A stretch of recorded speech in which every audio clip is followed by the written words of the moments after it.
Hi, my name's Rachel, and today we're talking about Newcomer by Keigo Higashino. This is a sort of whodunit murder mystery. It's a detective book. This was requested for me to read by Choco, who in their Patreon name is Choco's Trash for Japanese Mysteries and Thrillers, and I think you can see why. This is the third one that I have read upon their request. I have one more by the same author to do called Malice, which is technically in this series, but you can read them separately, and I wanted to read this one first. This is a really interesting take on a detective story. If you like Sherlock Holmes type deal, I think you're gonna like this. It also gets compared to Colombo, if you've ever watched that. This is about a guy named Detective Kaga who works for Tokyo PD, and he just gets transferred, so he's the newcomer who just gets transferred to the Nihonbashi area of Tokyo. And he obviously has a backstory to him. He's very experienced, but he's sort of different than the other detectives, which sort of rubs this other detective the wrong way towards the end. But Kaga is very good at picking up on clues and subtext. You know, the typical thing that we love to see in the detective book is like this one dude or this one person has the ability to pick up on clues nobody else is seeing. So this is set up in you're in this whole area of Nihonbashi, and there could be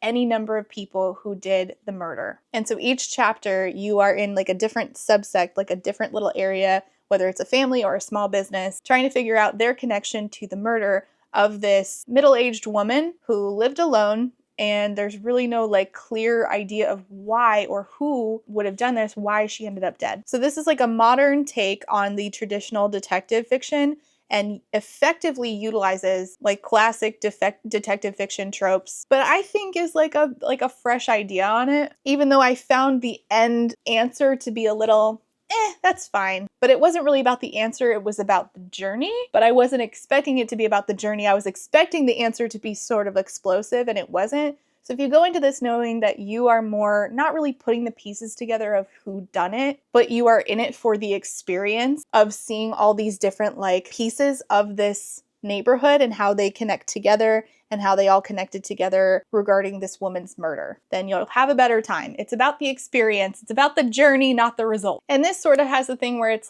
there's hints that a detective's personal life has to do with how the case gets wrapped up. One of my favorite examples of this is Graceland, which there's a US and a UK version, which I've watched both of them. And I love them, and I love that the detective who in both is played by David Tennant, which honestly, smart choice, because David Tennant is always the right choice. He could play Batman, and he would be the right choice. I love him so much. So I love that it's doing that thing where it's there's things in his past that have to do with what we're doing here, which is a very common detective fiction thing I like. And while this has the detective, we also do a little bit of amateur sleuth type thing, which I thought was going to be more of a part of it. What I really thought we were doing in the beginning in particular was I thought we were introducing this 18-year-old girl to sort of be what is that one movie where the cop is solving the crime with the teenage girl and the cat? It has an older version and a newer version. What is that movie? Oh my God. I watched the older version growing up a million times. I thought that we were doing something like that at first, because in the first chapter, we have Kaga talking to a teenager, and I was oh, are they going to team up? And then they didn't. So I was a little disappointed by that, but we have a couple of people doing amateur sleuth type things. Specifically, the victim's son tries to look into what happened with his mom. So I really like amateur sleuths. I really love when a non-traditional investigator is investigating a crime, especially if it's an old lady. Because what ends up happening is that these amateur sleuths end up giving very critical insight to the investigation. And that's enriching the story because it's showing how ordinary people can contribute to solving these crimes. This is a closed circle mystery, so we have a limited number of people who could be involved. But what I thought we were going to do was introduce all of them, and then we would go back and see that somebody had been lying about something. But what we ended up doing is you get to the end and it's the last subsect of people that you get introduced to. I mean, he sort of got mentioned in passing, but then it wasn't him. I'll come back to that. So each person in this closed circle has a different possible motive sometimes. I mean, sometimes they were just sort of tangentially involved. But what this allows for is focusing on particular character interactions and unraveling that person's secrets, even if that person's secret is not, I killed someone, which is really interesting. So the structure of this is very much like a puzzle, which is, again, a classic trait of detective fiction, where each chapter reveals like a different puzzle piece and how it fits together to paint this entire picture of what happened to this woman. So it's leading you through like red herrings and misdirections, but it's still helping you form this like full picture, which is just so beautifully done here. He also uses a non-linear timeline in writing this, which I was surprised about. When I realized that that was happening, I was like, oh, so he's now saying that he has to go talk to this other suspect, but we've already experienced their chapter. So it's very smartly written. Like, he clearly knew what he was doing putting this book together. And I think a lot of what we're doing here in like focusing, whenever we do this where we have like a tight-knit circle and each person has a different possible motive maybe, but they all have a secret that comes out, like, well, you know, if you're not the murderer, then why this? And it's like, because I'm hiding the secret. What we're really doing there is focusing in on like human behavior, like the psychology of secrets, which is really fascinating to watch, like putting these people under a microscope. And it's also talking about like the impact on a community when a crime occurs. So I think that those things made this like really successful in a reading experience, and I ended up giving it 4 stars. So if you're interested in detective fiction, I think you should read this. If you want to hear like my spoilery thoughts about this is that part of the video. So if you don't want to hear spoilers, then I suggest you exit. So in our first chapter, again, I thought that because we're in this family where we have like a grandma,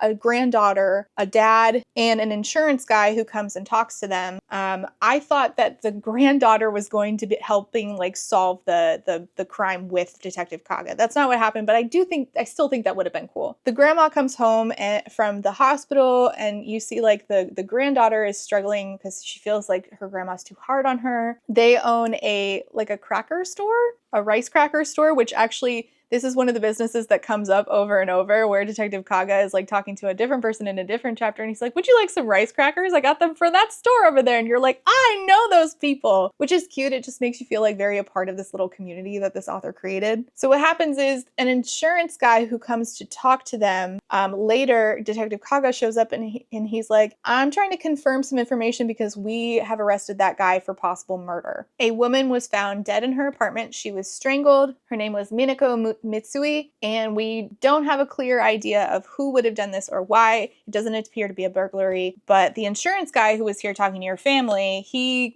was talking to her. So Takuro, the insurance guy, has been arrested, and it turns out that Fumitaka, the father in this little family, was like, listen, he was here, his alibi is dead set. I asked him to come here, and they explain like the discrepancy of the time. Fumitaka was doing some shady shit where he was asking Takura, the insurance guy, to fake a health certificate because his mom has cancer of the bile duct. Right off the bat, we're learning like these people have secrets that they don't want to come out, that they're going to have to tell Detective Kaga in order to clear them from being the murderer. So then we head over to chapter 2, where we have a guy who works for a restaurant who buys some cakes, and he buys them at the behest of his boss. Well, then Detective Kaga comes to talk to him, and he's like, you bought some cakes, so did the murder victim. She had some in her apartment. And Detective Kaga goes and talks to this guy's boss, and this guy is like sweating, like, I have no part in this, but I was told not to say jack shit about the cakes. And it turns out that his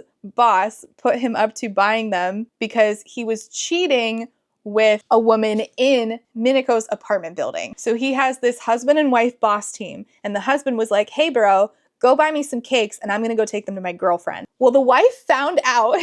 She ordered one of the cakes, or she got one of the cakes and filled it with wasabi paste so that it would end up at the apartment of her husband's lover. But she's embarrassed by her husband mostly because she knows about the mistress, and the mistress has a baby who she claims is her husband's. This is like, we're just like absolute tea right now. And the baby is not his. Her husband is impotent. And the mistress doesn't even eat sweets. He bought them for a mistress who has a baby that is not his, and she doesn't even eat the sweets that he buys her. Come to find out, she gave them to the murder victim, and that's how the same cakes that were bought by this one little cake dispensary were bought by this one guy who works for these people who are cheating, ended up in the murder victim's apartment because the mistress gave them to the murder victim, the mistress of the guy who was cheating on his wife, and had the employee buy them for him. What a mess. Can you imagine? Can you imagine working for somebody and being like, sure, boss, I'll buy your cakes for your mistress so your wife doesn't find out, and then suddenly you're being interrogated because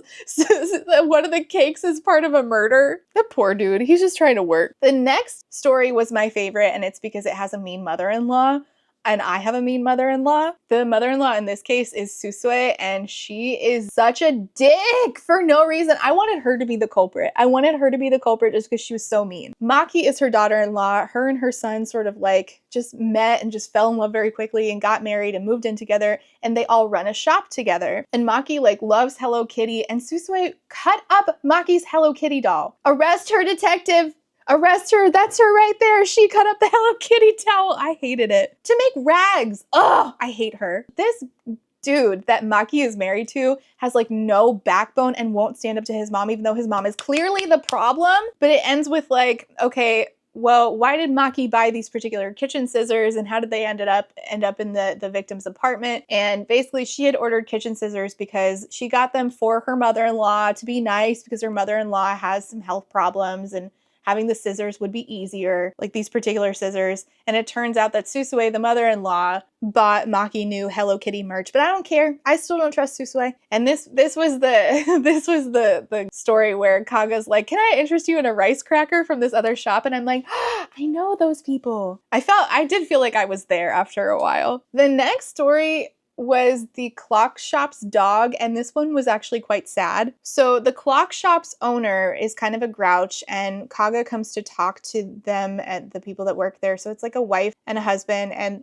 this dude Akifumi who works for them. And I think clock shops are so interesting, and it talks about this, how like it's really difficult working in a clock shop because there are clocks where like parts aren't made for them anymore, so it's really difficult to like get them fixed, especially if you have like an old clock that was like in your family and you want to get part of it fixed. Like, good luck in some cases because they don't make parts for that stuff anymore. So Kaga asked the shop owner, okay dude, where were you on June 10th? And he's like, oh, I was probably walking the dog. Yes, I have run into this woman before. He shows a picture of Minako, the victim. He's like, yes, I have run into her before walking my dog. And at this point, I'm like, the dog did it.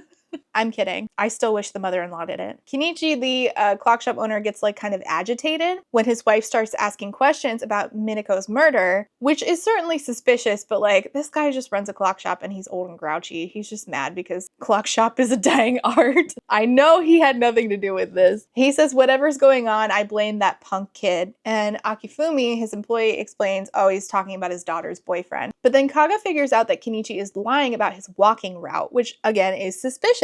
And Kaga tells Kenichi's wife, I think your daughter's pregnant. And then we get to go through like how Kaga got to this explanation, which is really interesting. I love when we're like, the detective in the scenario just like lays a fact out and you're like, wait, where the fuck did that come from? And then you get to walk back and see their thought process. But the wife already knows because she's still talking to their daughter, even though Kenichi said he cut off their daughter. He doesn't want their daughter anywhere near them because he hates her punk boyfriend. Well, it turns out that Kenichi doesn't hate his daughter and her punk boyfriend as much as he claims because he has been lying about his walking route. He's been going to a particular shrine on a completely different walking route and doesn't want to admit to it. And he happened to be running into that murder victim near this same shrine. And the shrine he was visiting is a shrine specifically for conception and safe childbirth. He'd been going to that shrine because, oh, this is sad.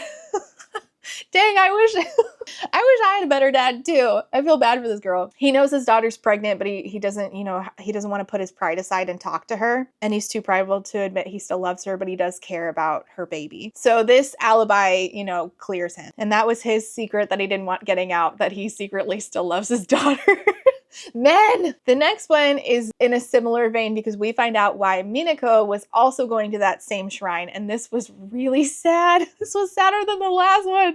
It's called The Clerk at the Pastry Shop, and so Minako goes to a pastry shop to buy some jellies, and she gets a phone call from someone, and she's like, oh, hey, it's you. Why are you calling me from a payphone? And then she leaves without buying anything. And this shop clerk, who is pregnant, by the way, knows her. Like, she comes in quite often. Minako does, and sits in the back and eats her pastries. And she's like, oh, she's so nice. I wonder what she does for a living. I should ask her. Well, unfortunately, she never sees her again because Minako's dead. She doesn't get to ask. It's so sad. She was just coming in for her cream puffs and staring at the shop clerk owner, and they never got to talk, even though Minako really wanted to. The point was, in the second part of this section of this chapter, it switches from the shop clerk owner. What? The clerk at the pastry shop. What did my mouth say? The clerk, the person who worked at the pregnant girl who worked at the pastry shop. Jesus, Rachel. Well, anyway, the next part is we switch over to Koki, who is Minako's son. He's a whole adult. He's not a kid. He's like 20 something. He gets a call from his father who says, your mother is dead. He wasn't really in contact with his mom or his dad, and it turns out his mom was living somewhere that wasn't even all that far from him. And he's like, why did mom live there? His dad says the police are going to be contacting him.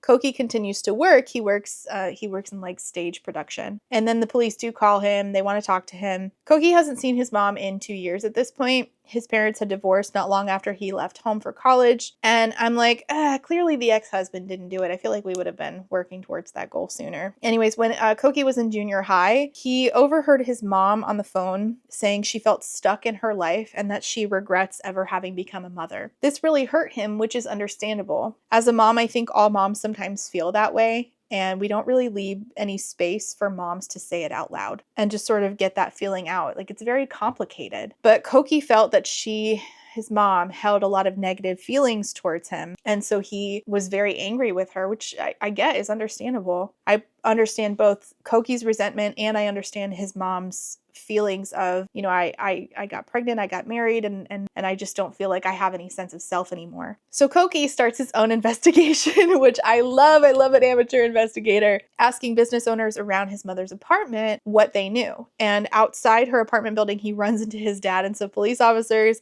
and his dad tells him, scram, kid. But Detective Kaga steps in and he's like, oh, hello, I'd love to talk to you. Kaga's like, hey, so your mom was visiting this shrine for safe childbirth and pregnancy. Who was pregnant? Anybody? Not your mom, not Minako. Anybody she knew? And Koki's like, I don't talk to my mom. He goes to the funeral and he feels, it's very hard on him. It's very hard on his grandparents. In the end, I'll just summarize for you. This is very sad. I want to get through it so I don't cry. Okay. In the end, it turns out that she had been going to that particular pastry shop because she thought that the girl who worked there was her son's girlfriend. She had found out through a friend that her son had a girlfriend, and her friend told her she works next to the bank. Well, she went to the wrong bank. There were two that were named similarly. She went to the wrong bank and ended up at the pastry shop, saw a pregnant girl and thought, oh, my son's having a baby. So that's why she was frequenting this pastry shop, buying cream puffs and staring at the pregnant girl.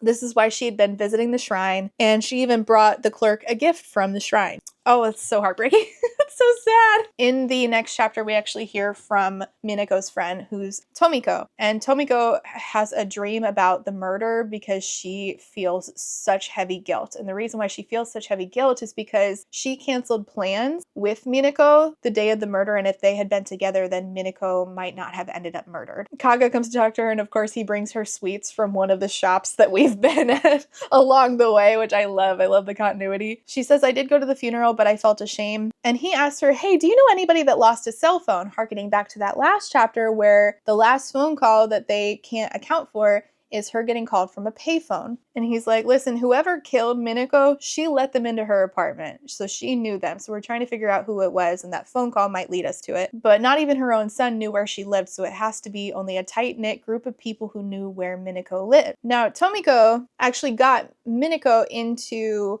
her job, which is translating. But now Tomiko is getting married to a guy named Koji, and they're going to move to London together. And Minako got really upset because this means that she's going to lose her translating job. And she's like, I divorced my husband. I started my own life because I thought that this job would protect me, and now you're leaving, and I don't know, what I'll do. I don't know that I can get another job like this, because her job is through Tomiko. So her and Minako was very angry at her, and they were supposed to hang out, but Tomiko was very late because she was off buying her engagement ring with Koji. And then Kaga tells her that one of the shops that we had been at, I believe the shop that was owned by the husband and wife with the mean-ass mother-in-law, she had ordered special chopsticks. She had ordered special his and her chopsticks, and that was supposed to be Tomiko's wedding gift. So she wasn't as mad at her after all, and now she's dead. The next chapter is called The President of the Cleaning Company, and in this one we find out that the husband definitely didn't do it, but the ex-husband rather, did have a secret. And now we're back with Koki, Minako's son, and Koki gets told, you need to take a break from the production company, you're very distracted. And he's like, yeah, well, my mom died. He went to go meet the pregnant girl that his mom thought was his girlfriend, and he broke down in tears, and then so did I.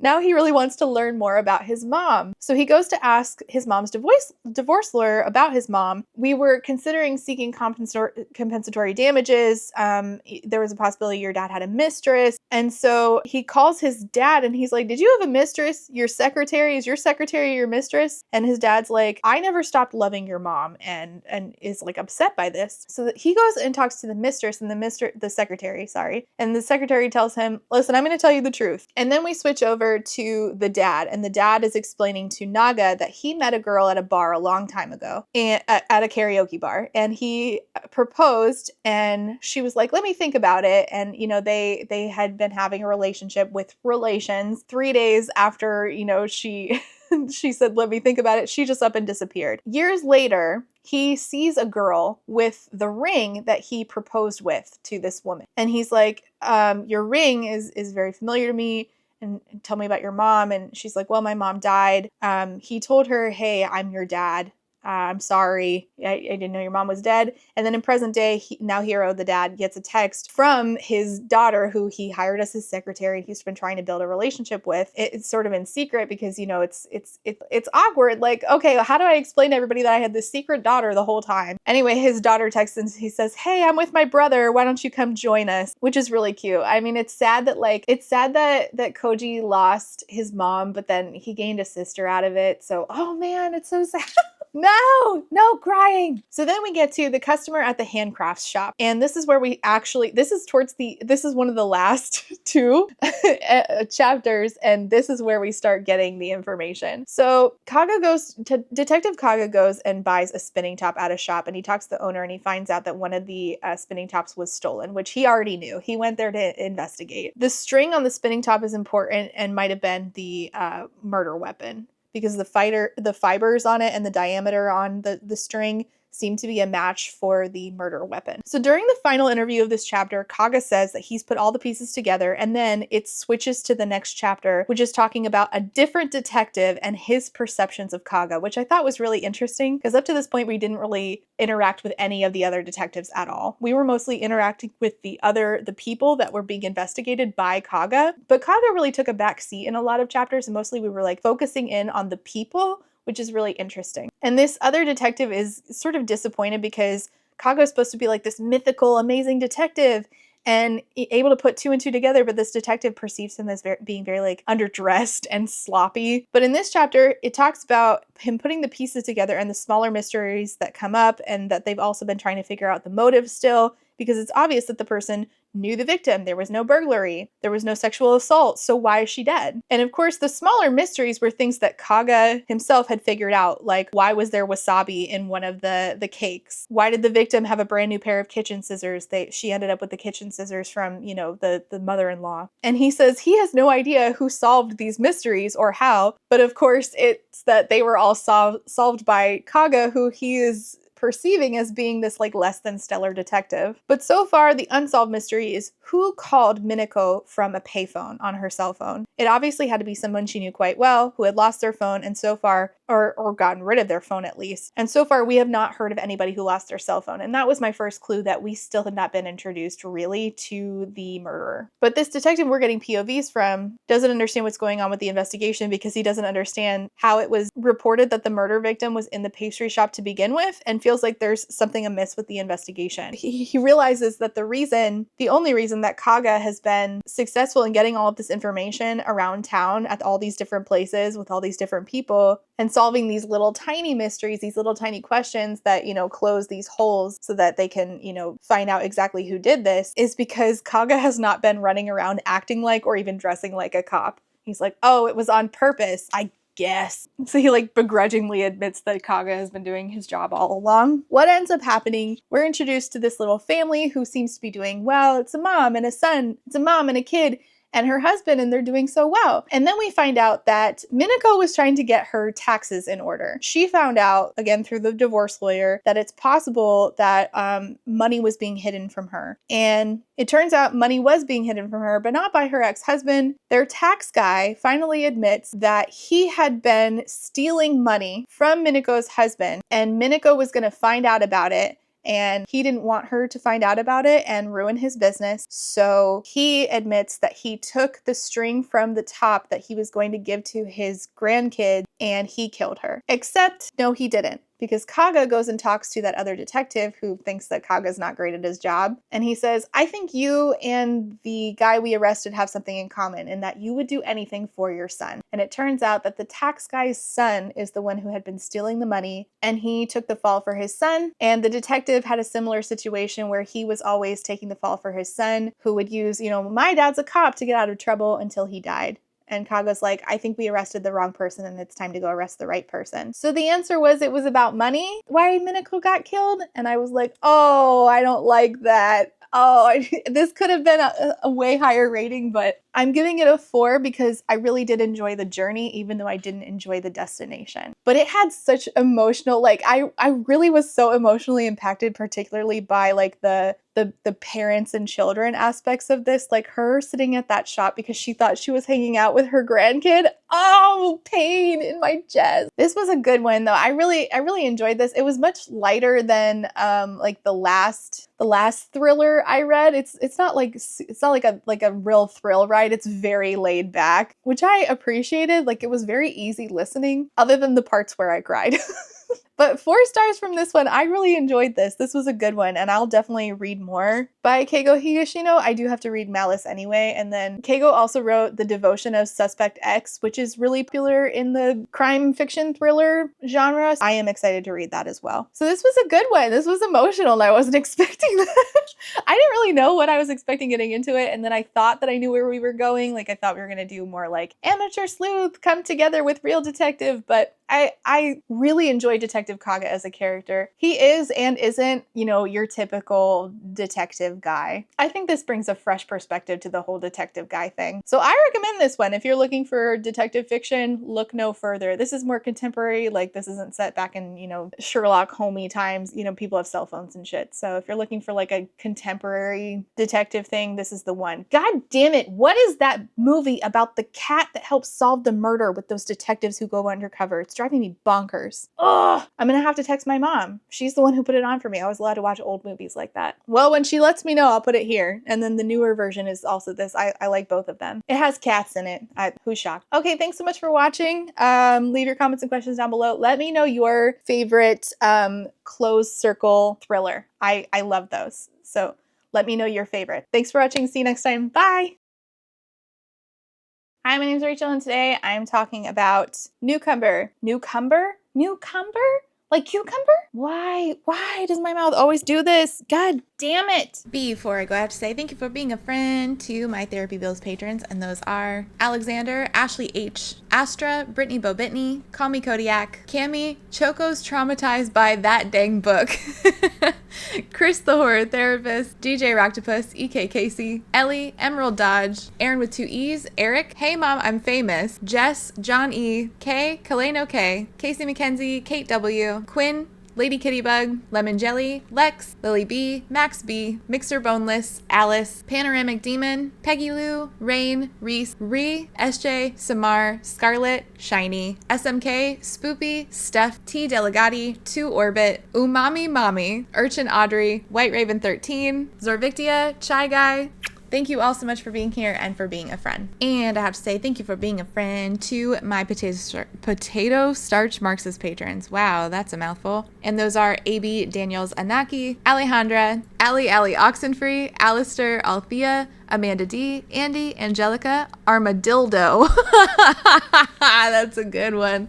Artie the Ninth, Ava, Ballads and Bookends, Beck, Blake Lemon Pants, Blythe Lavender, Bookish Brainrot, Bookish by Jenna, Bree Caitlin, Kate B, Caitlin P, Cardinal Ginger, Carlin, Carly, Casper, Kate, Catherine, Kathy, Claire Online, Colleen, Corwin, Cosmic, Darius, Danielle M, Darren, Desiree Michelle, Dilf Enthusiast, Dorian, Dorothea, Drive-By Thinker, Ebby, Emily A, Emma, Other Emma, Ezra Moon, Fiona McDonald, Forever a Boat, Francis Gadarn, Galaxy Bot, Halia Artisan, Hannah Bunny, Hannah C, Harpy Kuro, JM Tennant, Jays on Olympus, Jelly V, Jen Michelle, Genderqueer, Jenny G, Jessis Sue, Jill, Jojo Bookish, Juicy Wizard, Kat, Catherine, Katie L, Katrina, Kaylee, Kayala, Kendra, KMTB, Laughing Cat Dog, Lauren G, Lazarus Ray, Library of Scars, Lindsay M, Lisa B, Lisa L, LP, Luciri, Lustful Octopus, Martin, Maddie, Madison, Man-Eating Plant, Marcella, Marquita, Megan, Malara, May, Mima Who, Molly, Never, Nicole G, Nicole R, Nyan Binary, Paige P, Paul, Penelope, Penny Chilling, Foxglove, Plague Carrier, Pandemonium, Queen Cereal, Rachel B, Reba, Rebecca, Rebecca R, Ronnie, Rosie Thorns, Rowan, Socoria, Saintbringer, Saki Alume, Sarah H, Sarah the Bear, Shamed, Shannon, Sean, Sophie, Talia, That Nerdy Mystic, Tiana, Too Thick to Work Today, Trash Can Teddy, Triple M, Tito Phoenix, Unicorn Jenny, Wobbs. If you don't tell me how to say that, I'm gonna cry. And Writer A, thank you all so much for being here and for being a friend.